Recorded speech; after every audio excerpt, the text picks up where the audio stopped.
Hi everyone, it's time for Ivan. I'm sorry for being late on this one. So the last time that we talked, George and Julia, or Julia was convincing George to put the billboard up and grabbed it, and that's where we are. Okay, kind of exciting moment. The next morning, I watch Mac's car slam to a halt in the parking lot. He leaps out. He stares at the billboard. His jaw is open. He doesn't move for a long time. Mad human. A mad gorilla is loud, but a mad human can be loud too.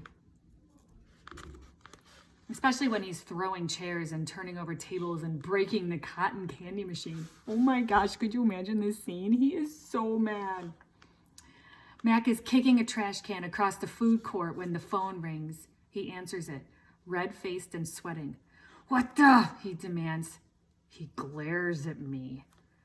"I don't know what you're," he starts to say, but then he stops to listen. "Who? Julia who?" he asks. "Oh, sure, George's kid." "She's the one who called you?" More talking. With the phone to his ear, Mac comes closer to my cage, eyeing me suspiciously. Yeah, he says. He paints. Sure. We've been selling his art for quite some time now. There's another long pause. Yeah, absolutely. It was my idea. Mac nods. A smile starts in the corners of his mouth. Photos? No problem. You want to see him in action? Come on down, have a look. We're open 365 days a year. Can't miss us. We're right off of I-95. Mac picks up the overturned trash can. Yeah, I think he'll be adding more pictures. It's a, what do you want to call it? A work in progress. When the phone call is done, Max shakes his head. Impossible, he says. An hour later, a man with a camera comes to take my picture. He's from the local paper, the one Julia called.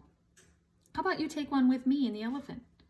Max suggests. He drapes his arm around Ruby's back, grinning as the camera clicks. Perfect, the man says. Perfect, Mac agrees. Oh my gosh, how many of you are so frustrated right now? Mac here is like, he's, he's taking responsibility for this. Like, he's taking the credit. But again, we come down to this is business, so I don't know.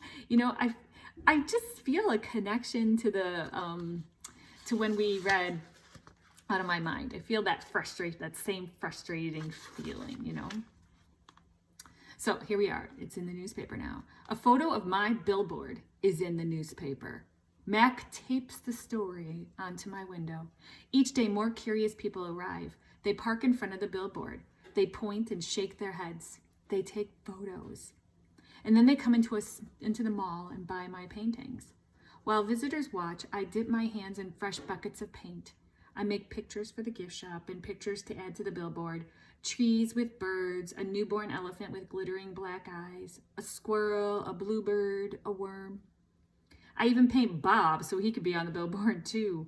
I can tell he likes the picture, although he says I didn't quite capture his distinguished nose.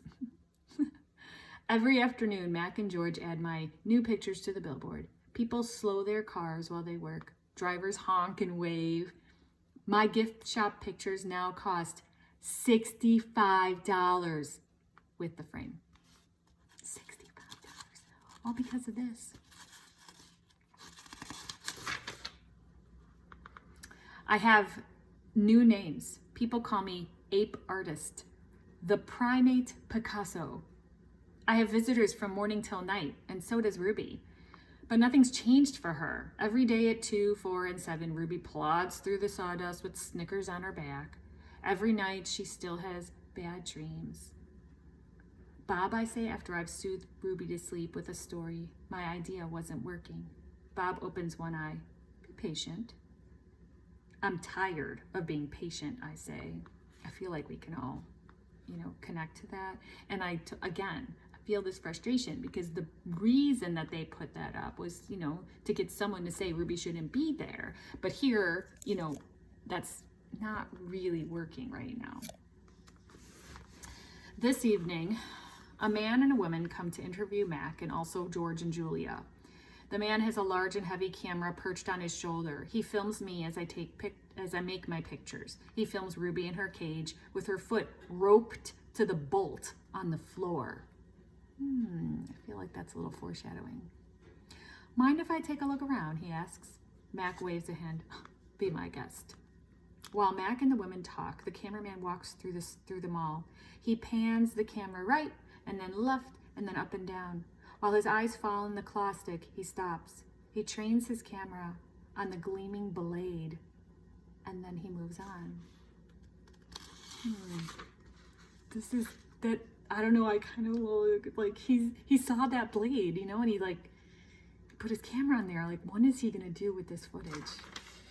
Gosh, I wish you were here to talk to me about it. The early news. Mac turns on the TV. We are on the early news at 5 o'clock. Bob says, don't let it go to my head. There we all are. Mac, Ruby, me, George and Julia, the billboard, the mall, the ring, and the claw stick. What? Oh my God. Signs on sticks. In the morning, several people gather in the parking lot. They're carrying signs on sticks. Oh my gosh. The signs have words and pictures on them. One has a drawing of a gorilla cradling a baby elephant. I wish I could read.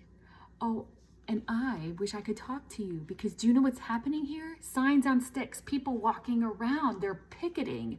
And when people are picketing, they're trying to get a point across. They're trying to get public or someone to listen to them. Do you have any idea what they're trying to say? Oh boy.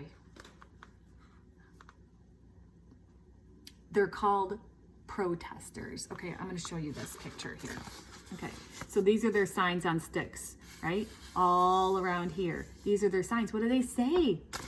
They say, free for Ruby.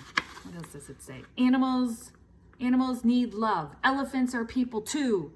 We love animals. And then there's like Ruby and a heart, and Ivan and Ruby. And then there's a picture of Ivan and Ruby together. And this is called protesters. So protesters are people that want the world to know what they think, and they're trying to make a change or get someone to listen to their point of view. So they're kind of did what they're supposed to do.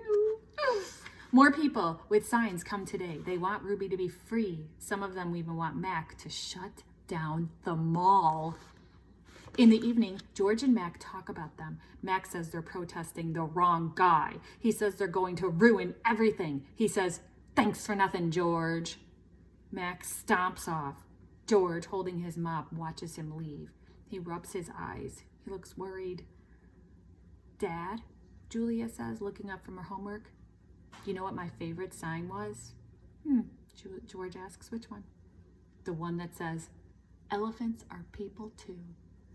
George gives her a tired smile. He goes back to work. His mop moves across the empty food court like a giant brush painting a picture no one will ever see. Check marks. A tall man with a clipboard and a pencil comes to visit. He says he is there to inspect the property. Oh, he sounds very official. He doesn't say much more, but he makes many check marks on his paper. I can see him. He looks at my floor. Check. He examines Ruby's hay. Check. He eyes our water bowls. Check. Mac watches him, scowling. Bob is outside, hiding near the dumpster. He does not want to be a check mark. Every day, there are more protesters and cameras with bright lights. Sometimes the people carrying signs shout, "Free Ruby! Free Ruby!" Ivan, Ruby asks, why are those people yelling my name? Are they mad at me? They're mad, I say, but not at you. A week later, the inspecting man comes back with a friend, a woman with smart, dark eyes like my mother's. She has a white coat on, and she smells like blossoms. Her hair is thick and brown, the color of a rotten branch teeming with luscious ants. Wow, that's amazing. She watches me for a long time, and then she watches Ruby. She talks to the man. They both talk to Mac. The man gives Mac a sheet of paper. Mac covers his face. He goes to the office, slams the door. Oh my gosh, what was on that paper? So the next chapter is called Open Box, and here, this is what it looks like. Something strange is happening. The white-coated woman is back with other humans.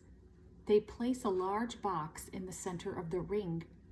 It's Ruby-sized. And suddenly, I know why the woman is here. She's here to take Ruby away. Oh my goodness. Oh my goodness. So, where do you think Ruby's going? What are your thoughts right now? Are you as frustrated as me? You want me to read more, don't you? Tell me your thoughts, and I'll record another video soon. Okay? Bye.